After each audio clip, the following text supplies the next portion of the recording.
got another video with LeBron James. It said why LeBron James will never be the GOAT. Yo, what it is, your boy KaviusTv, man. We back with another video. If you're new to the channel, if you're from TikTok, this is what we like to do. We like to watch basketball highlights or basketball stories or why this or basketball, man, everything.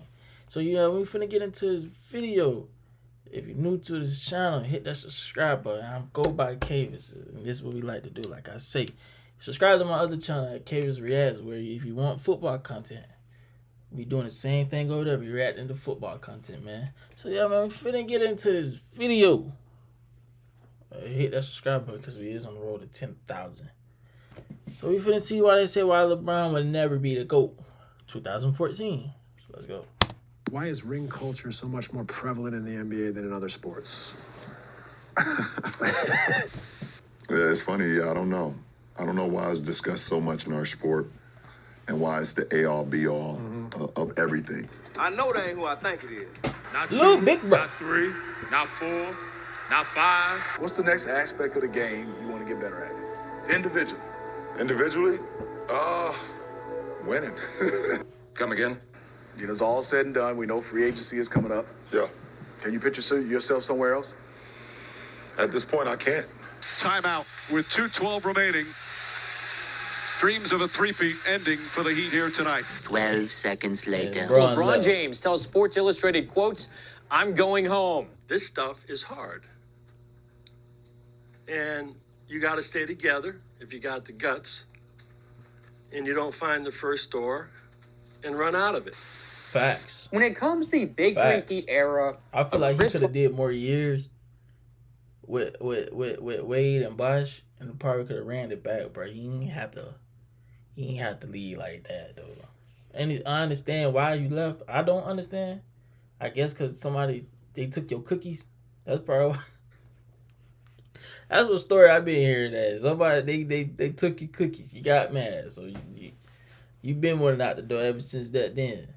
But I feel like you should have stayed like a couple more years, bro. Because you and Wade probably would have at least won one more. You feel me? But hey, life's happened, brother.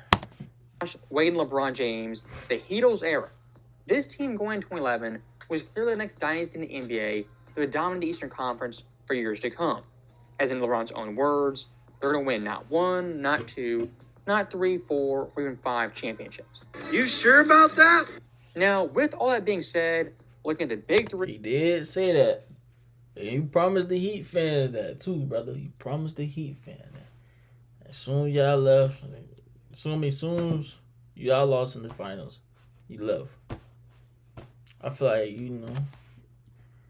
you could have put your more effort into that. Like, come on now.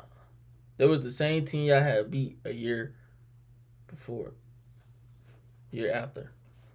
So I feel like you could have just, stayed, brother. Adapt. Pat Riley at the helm. This overall era Heat basketball, well, they did win 2 championships. In my personal opinion, it was a bitter disappointment. As look at the record in the finals, 2-2, split it 500, and their 2 losses were devastating losses that were quite frankly embarrassing. As of course, first Dallas, LeBron James, the epic choke job, then versus Spurs 2014 got absolutely demolished. Did they underachieve though, based on the talent and everything? I think they should have won 3 or 4. Correct. Like when you put that at that time, people was like you forget what Bron say. Not 2, not 3, not 4, not 5, and nobody else had 3 stars, huh?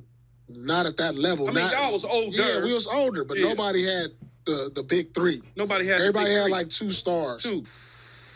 A decade plus now, looking back on that Heat team, them going 2-2 in the finals was in fact disappointing. Was it a failure? Couldn't say that. But disappointing, underwhelming, that's an appropriate label. And look at 2014, that loss versus the Spurs. For that overall series that season, what was the narrative after the finals? We know this Spurs team was on a revenge tour, they're destined to win, and the Heat never had a chance. That narrative in hindsight, after the Spurs won the championship, was a beautiful narrative and a storybook ending. But looking at the journey to get there, it's not entirely true. Look at the Western Conference Round 1, Spurs versus Mavericks.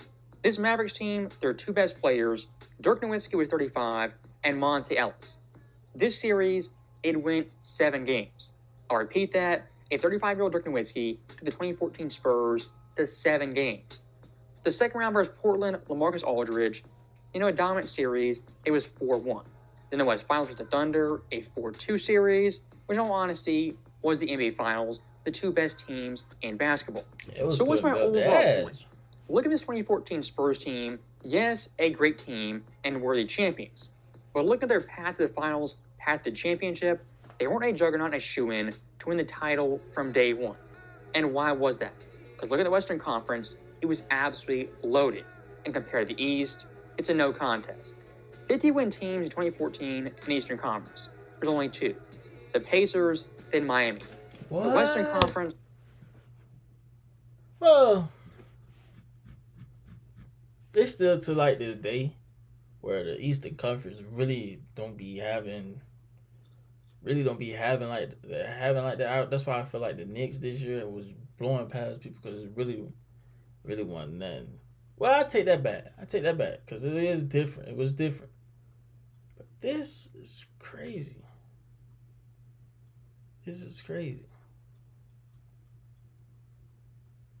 Only 2 teams with 50-something wins. And Miami came in second. Whoa. And get this. You have the Spurs, Thunder, Clippers, Portland, the Rockets, Warriors, and Memphis. That West right there had 7 50-win teams. And look at your 8 seed, 49 wins. Even your 9 seed, 48 wins, they missed the postseason. For some context in the Eastern Conference, the 3rd seed Raptors also won 48 games. I think I can smell shite. Now, one more thing I do want to clarify and make crystal clear. Look at this Heat team in 2014. Dwayne Wade entering the finals was not washed. After the finals, how he played, that was the narrative. But heading into it, Dwayne Wade, on record, his most efficient season of his career.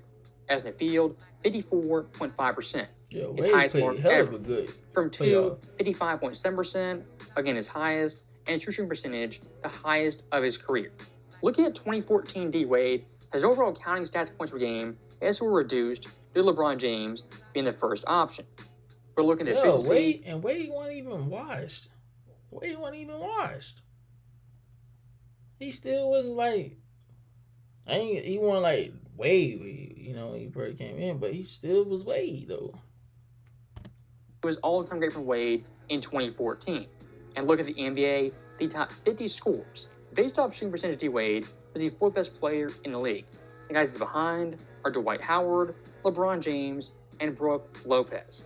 That right there is D Wade as a shooting guard, Brook Lopez. 6'4", 6'5", being a top 4 player in the NBA based off scoring efficiency in the 2014 season. Now throw in one last thing. Look at the 2014 East Finals, the Heat versus Pacers. This big 3 combined was at nearly 60 points per game. LeBron James, 22.8 points, Wade nearly 20, and Chris Bosh, 16.4. These so-called washed Big 3 Heat washed Dwayne Wade prior to the NBA Finals at 20 points a game on 54.5%. Now that's just crazy. 24 minutes, 7 points, 2 out of 10, 5 fouls.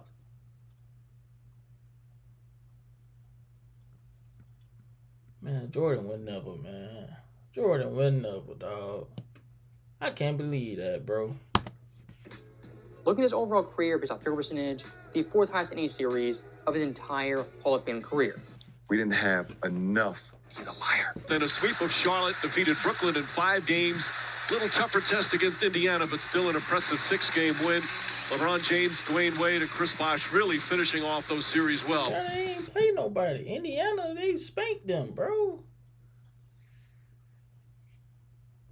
At that time, I guess the East ain't have nothing, bro. But still. So looking at Game 1, Spurs versus Heat, rematch of 2013. This final series, for a couple of reasons, was very, very important. As look at the rematch, there hadn't been a back-to-back finals rematch since 1998 Bulls versus Jazz. And much like this series, Chicago in 98 didn't have home court advantage and was striving for the elusive 3-peat. Right here, looking at LeBron's legacy this series, there was tons at stake. If he three-peats, he's just like Mike. If he beats Tim Duncan in their overall rivalry, he's up 2-1 and not down 1-2. And for someone like D. Wade, he ends up having 4 rings instead of 3. So looking at game 1 the first quarter, the Bosh, Wade, LeBron trio came out rolling. As early on, up by 5 points, at the end of one, it combined 18 points, the majority of the Heat's points coming from the big 3. The first 24 minutes of basketball in this year's finals, it was pretty nip and tuck, close throughout the entire half. And for the Spurs side of things, the time they really pulled away, made a run, was in the first quarter, the Heat went cold, missed 6 straight shots, and Spurs went an 8-4 run. Besides that, the first half was very much competitive, a toss-up game. And looking at the Heat, once again, their big 3, their depth, showing up in big-time ways. As LeBron James had 13 points, Wade had 12, and Bosh and Allen combined had 20. So far in Game 1, looking at both teams, playing very, very well. But looking past that, the biggest storyline in Game 1 so far was the AC in the arena not working. Oh my, no AC throughout the entire building. Who cares about us, Jalen? Does it affect the players at all? It doesn't affect the players as much as people think. You grew up playing AAU basketball, summer league. Yeah, the Celtics and the Lakers all over again with Larry Bird. Basketball, playing outside. These players are conditioned to play regardless as long as there's a basketball and 2 hoops. Larry Bird laughs at the idea that this would affect the players. As he should, right? Okay. Read on it.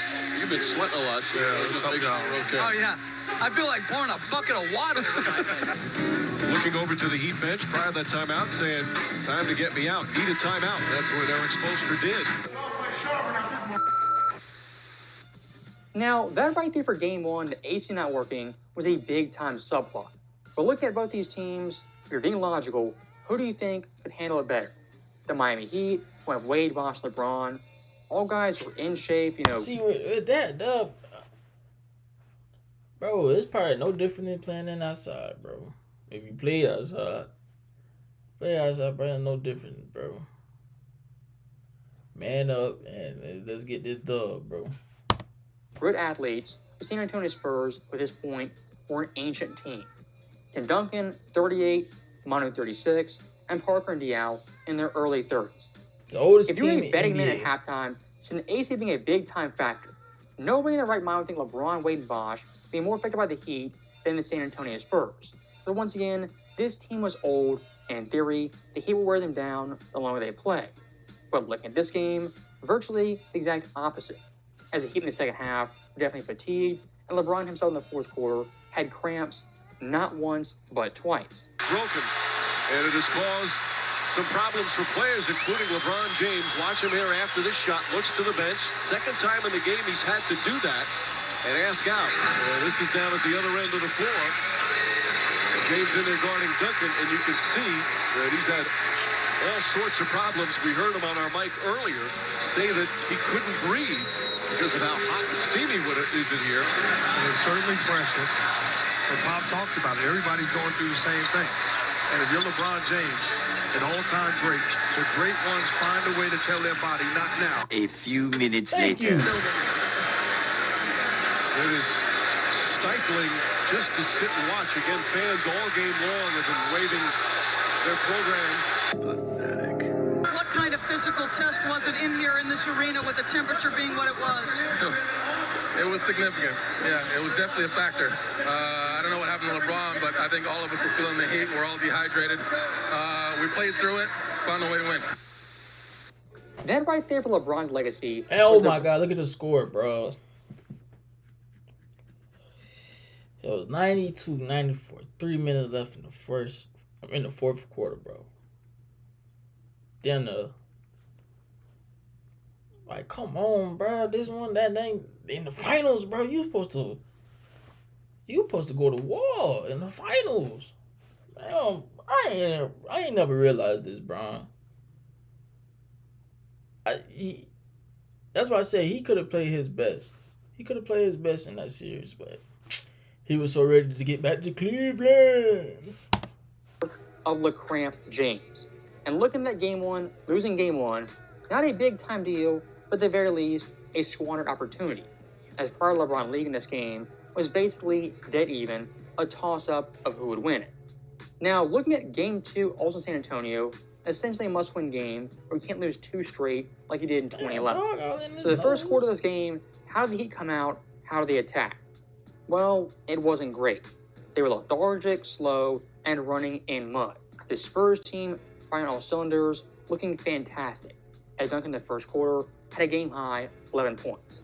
Looking at Wade and LeBron combined in the first quarter, an abysmal 2 points, 1 of 4 shooting, and 5 turnovers. Out of the entire Wade LeBron era in first quarter scoring, that right there is the lowest total all time. It's over. We are screwed. If you look at Wade and LeBron in that first quarter, I mean, absolutely anemic, things they absolutely expected after a heartbreaking Game 1 loss. On the Spurs side of things, the fourth quarter of Game 1 versus the first quarter of Game 2. He did with that bullshit. Every time he get messing up, he blame other people, bro.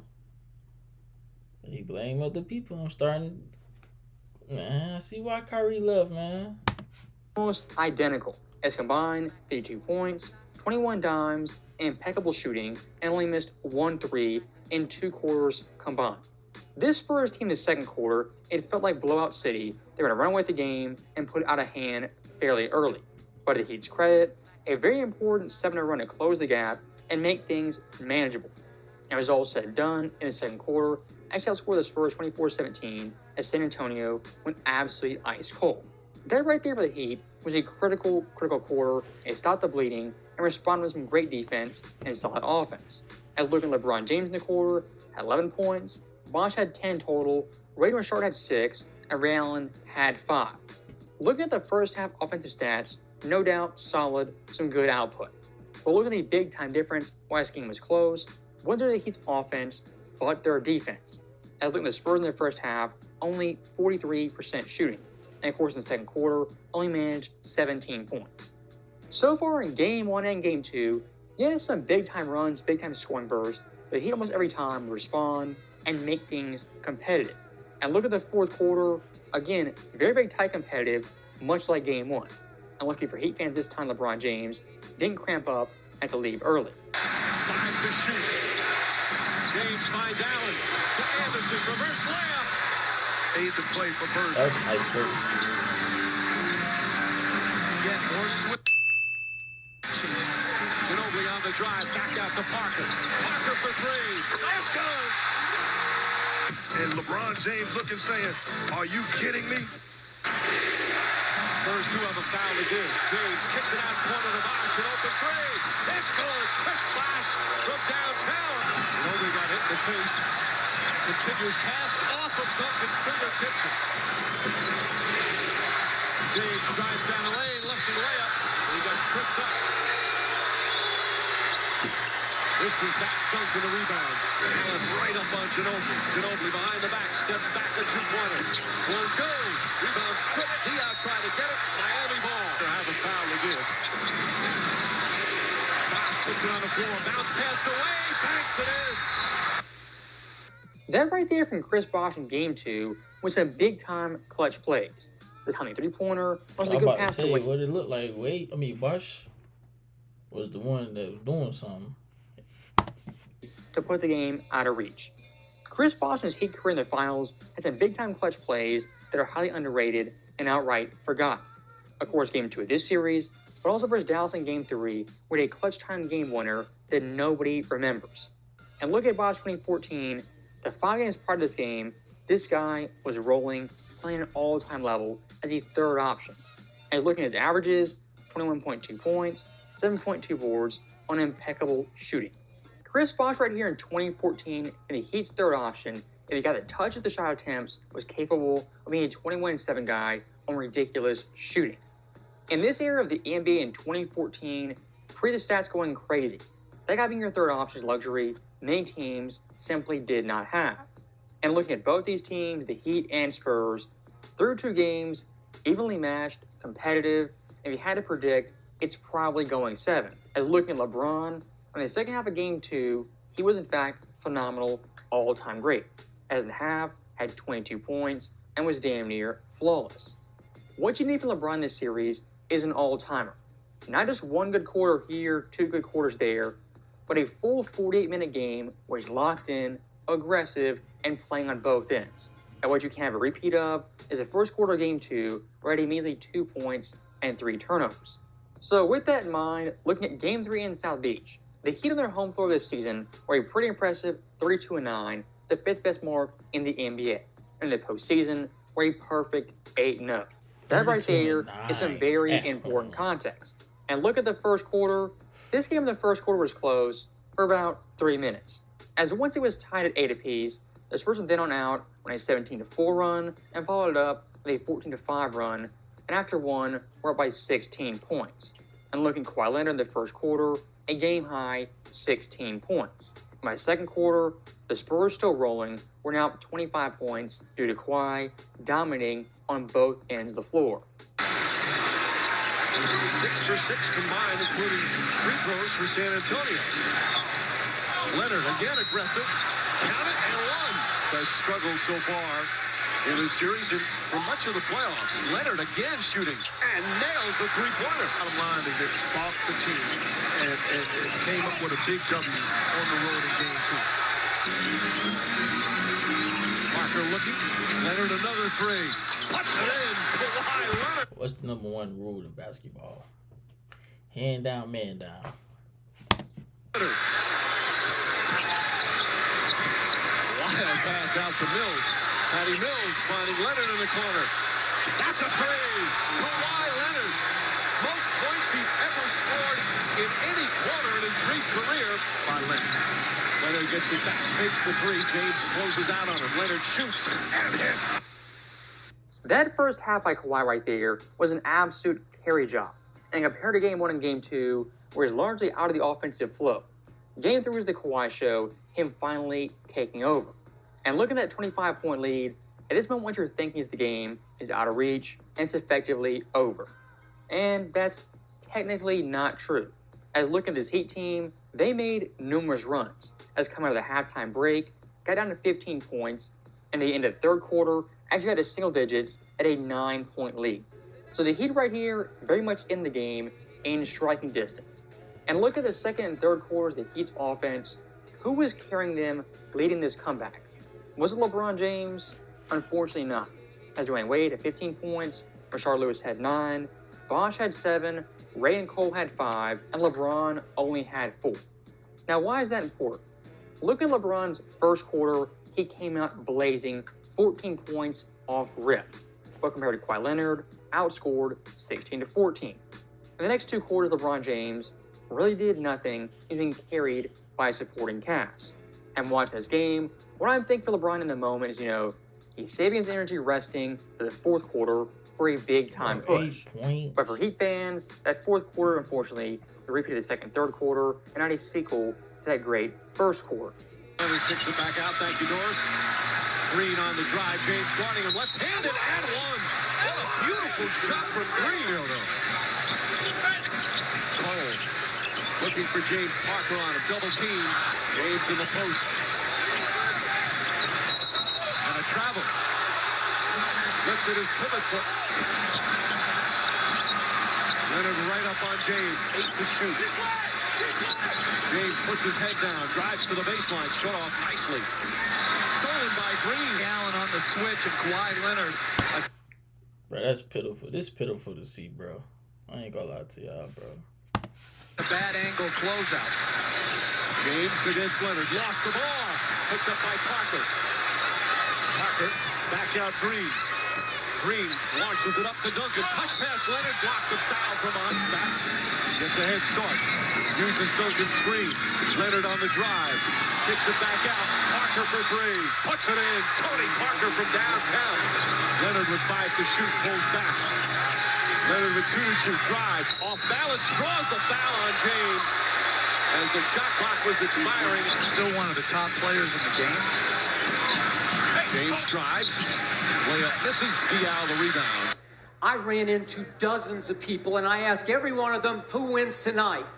Everybody said the Heat will win and win easily last night. Everybody who came here thought the Heat would win yesterday.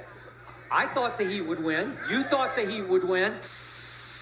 For LeBron right here in a critical Game 3, you go up 2-1 or down 1-2, the performance he gave was pretty lackluster. In all honesty, Post that first quarter, it was shades of 2011.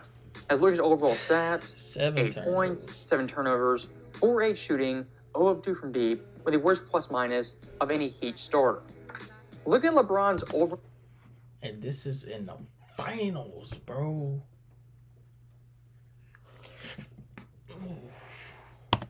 Counting stats, I mean 22 points. No, not a terrible game. But look at the context of the game, how bad he was post that first quarter, that makes it much more damning. And look at the fourth quarter, only putting up 4.3 turnovers. For MVP player, you expect more. You've got to do better. And look at Dwayne Wade, the so-called washed Wade. This guy in Game 3 was in fact Miami's best player, and compared to Kawhi Leonard, the second best player in this game, as Wade had 22 points on nearly 70% shooting. And look at the second half, 16 points in the catalyst for multiple big-time Heat runs. Right now in the moment, looking at D-Wade in these finals, not all-time great 06 or even 2011, but for a second option, doing his job. Look at these stats right here of Wade's last 10 playoff games in 2014 postseason. Scoring average, 20.2. From the field, 55% shooting. From 3, above 40%. And from line, almost at 90%. D-Wade in his last 10 playoff games scored 20-plus 5 separate times. So saying he was washed, past his prime, look at the actual output, that's simply not true. Because, of course, in Game 3, having 22 points, he was the Heat's actual best player. Now, speaking of 22 points, look at LeBron James and that number, 22. Why is that important? If you look at Michael Jordan's finals career, 35 total games, his lowest scoring game ever was in fact also 22, which means Jordan, 1 out of 35 games, reached that mark of 22 points. If you look at LeBron's finals resume, including 07, 2011, 12, 13, and now 14, LeBron's games 22 points or under have now reached 10 times in a mere 20 finals games. As versus Spurs.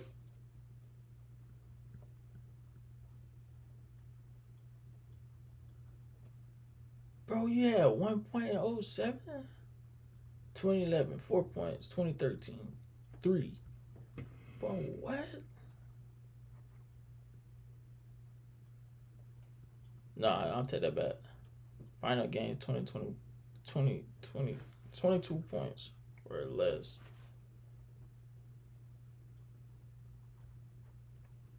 Ten out of 20 games, 22. 7 scored 14. Dallas in 4 straight games had 20, 17, 8, 17, and 21. Versus Spurs in 2013, the first 3 games was subpar. 18, 17, and 15. There was 2014, this game had 22 points. If you look at LeBron's finals career right here, having these bizarre dud finals games happens pretty frequently. If you want to ask the question, why were Jordan's Bulls undefeated? Why did LeBron's team struggle in the finals? That right there is a big-time reason. MJ on the biggest stage was super consistent. LeBron James, has had some great final series. But if you're talking upper echelon consistency, Michael Jordan is something on another tier.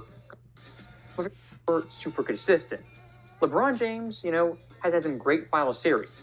But if you're talking upper echelon consistency, Michael Jordan is something on another tier compared to LeBron James. He ain't lying. And looking back at the Spurs vs. Heat Game 4 in South Beach, this game for the Heat was in fact do or die. As you go down 3-1, the series is effectively over. And look at this Heat team in the Big 3 era. They hadn't lost back-to-back home games in the postseason in nearly 3 years. So Game 4, a do or die game for the Heat. If you're a betting man, you say Miami, pulls it off, ties it 2-2. But look at the first quarter from LeBron James, more of the same. As defensively, just gotta say it, he was playing losing basketball. Chalmers looking to get going. Layup, misses, rebound. Tip. Diaw has it. A lot of talk last couple of days about Chalmers' struggles. Leonard, beautiful feed to Duncan. Yeah, he wanted to lose. He didn't want to be in Miami. You could tell the way he was playing.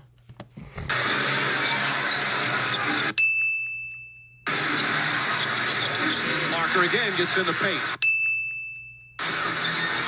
Diaw does the same. Parker wide open during the Wasn't even playoffs. trying on defense. Despite being the oldest at 38. Green, another three-pointer. James lost it off the dribble. Leonard, good quick pass ahead to Mills. Battier in pursuit, but Patty Mills too quick. That right there from LeBron James in the first quarter of a do-or-die game, must-win game, was absolutely pathetic. And those defensive plays on his stat sheet really do not show up. Subpar pick-and-roll coverage, lackluster effort, letting guys beat you off the dribble numerous times, finding shooters, stuff like that in an NBA Finals game is crucial. I think if you're Miami, if you looked at both of these teams to start this ball game, you would guess that the 5 points. Oh my gosh, LeBron.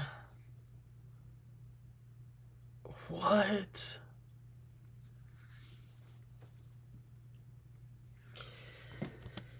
Spurs was down 2-1. The way that they're battling and competing. And if you're Miami, you've got to find a way to get the spark in this building.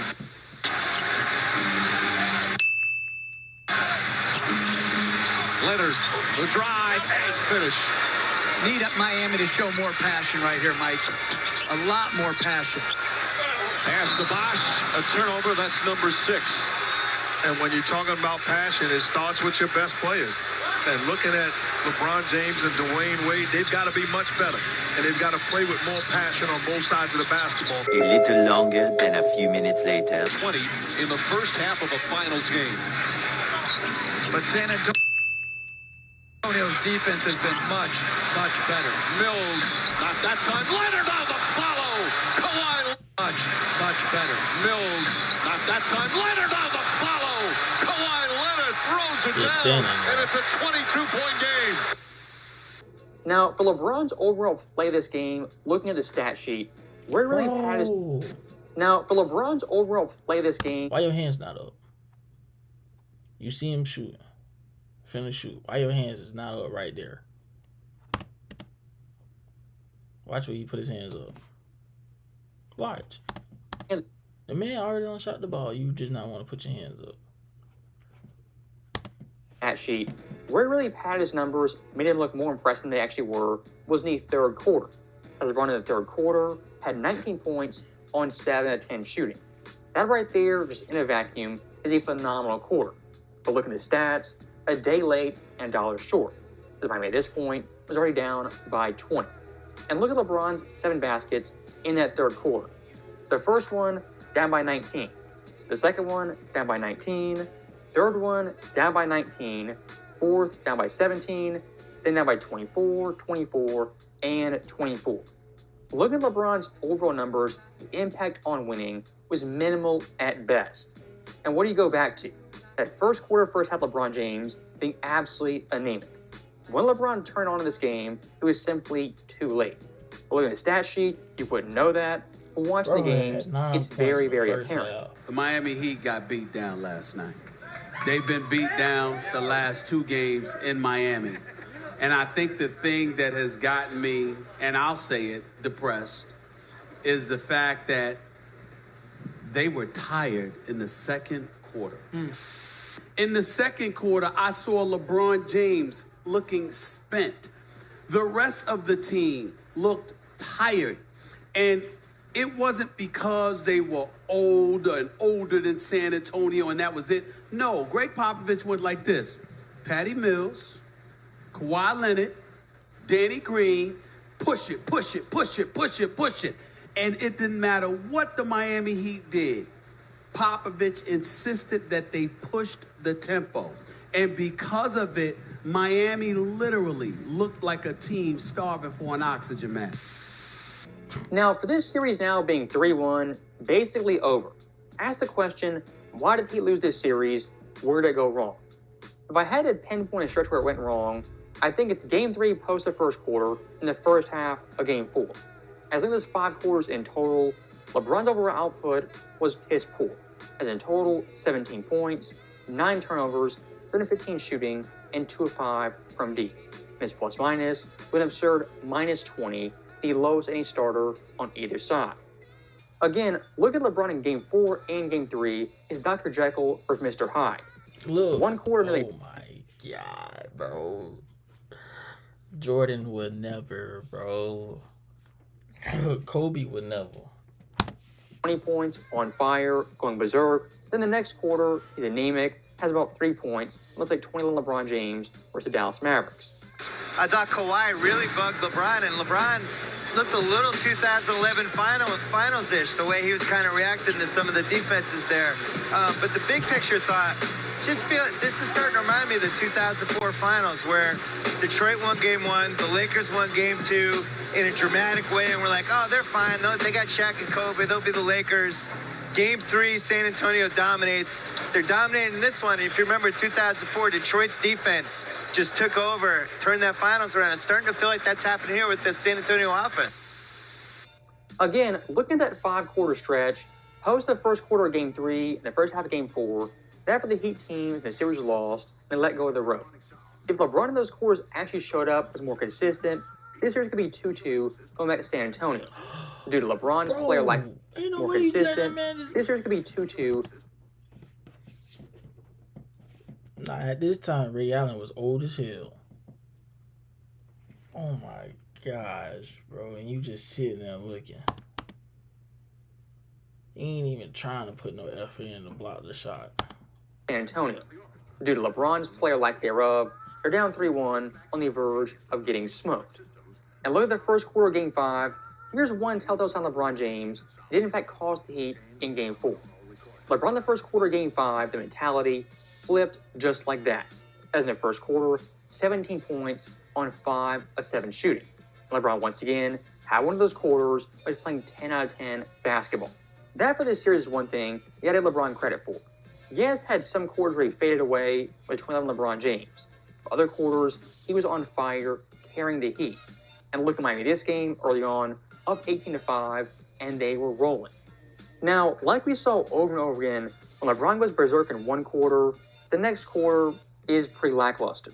This game, the script didn't change.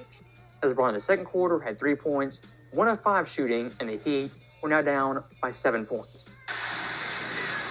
Splitter isolated. James steps back. In the finals, he's averaged 27.5 per game. He shot 60%, but he also has more turnovers than assists, and his defense, like the rest of his team, has not been the usual Miami Heat defense. And he understands. He's got to be better. It's not look around and the usual Miami Heat defense. And he understands. He's got. Why is you passing way over there, bro?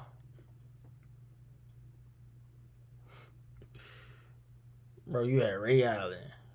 Wade. If these two couldn't make the shot, then kick it out the box. Oh my God, bro. Better. It's not look around and whose fault is it? No, you're the best player on the planet. You've got to be better. 4 to shoot. Fights over another screen. James picked up by Duncan. Drive and misses. And Leonard up on him. Lewis sets a good screen. James drives, can't finish. Leonard the rebound. Leonard for 3. Bang! Greg Popovich starting Diaz, starting in Game 3. James. You know, I thought LeBron did his A-plus game in the first quarter. That was everything he had in the tank. San Antonio withstood it, and then he ran out of gas in the second quarter. I think they missed their shot. If you watch the first quarter Game 5, look at LeBron James, I mean, it's peak LeBron James at his absolute best. And what you're envisioning is a 98 Jordan scenario where he puts a team on his back and carries them to victory.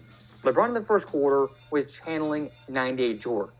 But looking at the second, third, especially fourth quarter, this guy's energy, just effort, fell off a cliff. You want to call it fatigue, wear and tear, I don't know what you call it.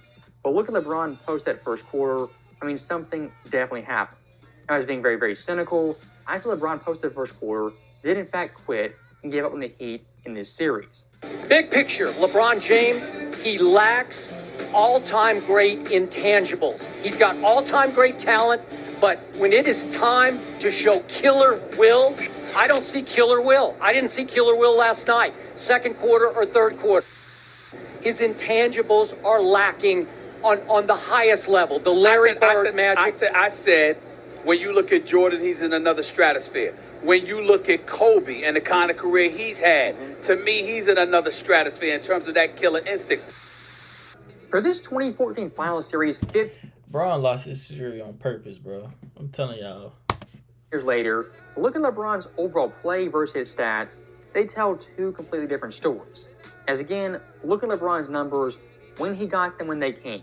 The majority of times in garbage time, or in the first quarter, off rip. Game 3 and Game 5, almost the exact same script. LeBron in the first quarter comes out blazing. The second quarter tails off. The third quarter is in the background. And the fourth quarter, you don't know where he went. That for LeBron this series was his biggest problem. He rarely ever had a solid quarter or he's just average LeBron James. He's either great all-time level or in the basement playing piss poor. That in this series was the big-time difference maker. LeBron James was super inconsistent when the games were actually within reach. Long story short, 2014 finals, the stats definitely lie.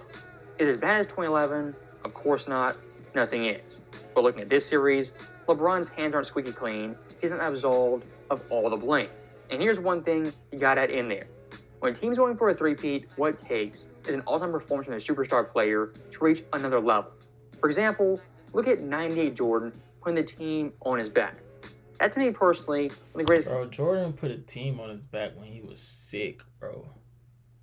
When he had the flu, he came out there and put his team on his back. Bro, come on, bro. Jobs of all time. As a Bulls supporting cast, what they gave him was 54.5 points per game with the Jazz in the finals. LeBron's supporting cast this series, and he outscored that Bulls team by 10 points per game. And break it down even further. Look at Michael Jordan 98 points responsible for. For his Bulls team, 38.0, one of the highest marks in finals history. LeBron for the Heat, only at 30.8. For Michael Jordan 98, the offensive burden he was carrying was immense, one of the biggest burdens of all time. LeBron 2014, yes, was carrying a burden, but unlike Jordan, couldn't be all-time great to get the Heat over the hump. If you want to look at sidekick players, Jordan's wingman, LeBron's wingman, Pippen 98 wasn't just old, his back was breaking down. As Pip that series, 15.7 points per game, 41% shooting, and from deep, couldn't hit anything. Pippen to close that series was in his last legs. And what did Jordan do? Get him to the finish line and complete the three-peat the second time in 8 years. That right there is the big-time difference. When Jordan's supporting cast faltered, they were injured, they were quote-unquote washed, he still got the job done, got the Bulls over the finish line. LeBron in that scenario, the defending champions, rarely, if ever, did that. As looking at his record as defending champion, he's an abysmal 1-3. Mike is a perfect 4-0. I'm undefeated, never lost. If you're going to compare the LeBron legacy versus the Jordan legacy, here's one big-time difference. When Mike got to the finals, he seemed invincible. LeBron in the finals, no doubt felt beatable, as numerous times he had faltered and fallen woefully short. And look at the 2014 finals, the overall point differential. To this day in league history, the biggest gap all time from the winner versus the loser, as Miami the series was an abysmal -70. Looking at the most lopsided finals ever, the top four, LeBron not once but twice is on that list. 2014 Heat, but also the 2018 Cavs. Those two series combined, LeBron James had a 1-8 record and was a -130. You suck! Now, to put this into perspective even more so, look at the Spurs' path to finals, their path to championship. If you rank those series by margin of victory from highest to lowest, the Spurs versus the Heat won by an average of 14 points per game. Whereas Portland in the second round, a 5th seed, only 13.4. Whereas OKC the West Finals, 10.5. Versus the Dallas Mavericks, only 2 points per game. That right there, what does it show you? Yes, the Heat got blown out, destroyed. It was an embarrassing showing. More so than that, it shows the Spurs in the Western Conference had a much harder time in each of the previous 3 series. Again, the 2014 East was absolutely pathetic. And LeBron in the series, the majority of stats in garbage time when the game was already decided. But then Game 3, when his team really needed him, he got off to the sensational start, you recall, in Game 3. Then he went strangely quiet and passive the last 3 quarters of that game. Scored only 8 points with 7 turnovers in the last 3 quarters. And I'm thinking, where are you, LeBron? Game 4, which is pivotal. This is basically do or die at home, your house. The whole first half, strangely quiet and passive. I couldn't figure it out. I'm thank He was ready for the season to be over. I'm telling y'all. LeBron James. If you look at LeBron's overall stats, games 3, 4, and 5, in total this guy had 81 points. On paper, that looks fine. When you dive deep into it, look at LeBron's points, 51 out of the 81 points came with the Heat, down by 15 or more. Now, with LeBron garbage stats in the back of your mind, if you compare LeBron versus Kawhi matchup the final 3 games, Kawhi Leonard pretty easily outplayed LeBron James on both ends of the floor. If you value defense at all... Wasn't that like his Kawhi Leonard's second year or something like that? I just know he was young at this time. And Bron had a little bit more season in him. Bron should have been killing Kawhi Leonard, bro. Is not controversial. You think Jordan or Kobe finna let a young buck come out there and just trying to beat them in the finals? Heck no, bro. Leonard at this point in his career. He wasn't an All-NBA player, MVP candidate, even an All-Star. Kawhi right here is in his 3rd year, a 13-point-per-game player. But versus LeBron James, what he looked like more often than not was a top 10 player in the NBA. As the final 3 games, he had 24 points per game on absurd shooting splits in the field, 3, and the line. He was shooting Look crazy, at Kawhi right boy. here versus LeBron James when he was a role player in the NBA. He outplayed this guy on the biggest stage. So look at LeBron's Heat days, him versus role players in the finals, not once, but twice, got owned by a so-called role player. Embarrassing. If you want a litmus test of someone's basketball IQ, bring the 2014 finals and how LeBron played. As they just Google stats, look online, this is LeBron in the series played well, had a fine series. As unlike 2011, the stats aren't super damning. But the more you dive into, the more you look at the film, LeBron in this series was at best average. Because of course defensively, was getting torched, and offensively, his stats came in garbage time. That right here for the series is the 2 major points.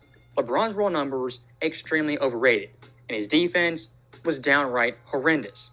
As looking at his opponents versus LeBron James, one-on-one defending him, they shot an absurd 57.1% of the field. Ginobili on the drive, and the finish with 11. Ginobili on the drive, and the finish with 11. Ginobili on the drive, and the finish with 11. Yeah, a former 20-point scorer in this league early in his career. He did it 3 times in his career. As Leonard left wide open. Open looks from downtown. Leonard to Splitter. Green tries a 3. Oh, Danny Green. $5,000 for a flop. They thought that was a backcourt violation. It was close as Parker gets fouled. Talking up top, Leonard. Leonard for 3. Puts it in. Kawhi Leonard every year. Did they win the championship in the lockout year? Leonard floats to the basket. Nearly stolen. Leonard gets it back. Leonard on the drive. Damn! Mills the drive. Patty Mills on the reverse. Their only points here in this 3rd quarter. Mills. Bang! Position on James.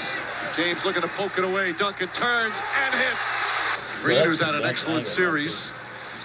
Scoreless tonight. Parker just 2 points. Backdoor. Parker fouled from behind by James. Parker puts it in. It's embarrassing. I'm embarrassed. We're all embarrassed. For the 2014 NBA Finals narrative, LeBron James, didn't have enough help, did all he could. Look at the actual film. That's simply not true, and I can't say it enough. If this guy had a Jordan-esque series like 93-98 when Jordan was 3-peating, the Heat in this series more than likely win, at the very least, take it 7. But LeBron in key moments on offense and defense simply did not show up. If you look at Michael Jordan's 2 3-peats, especially the last one, this guy offensively had no choice but to show up every single night. Bro, you and way...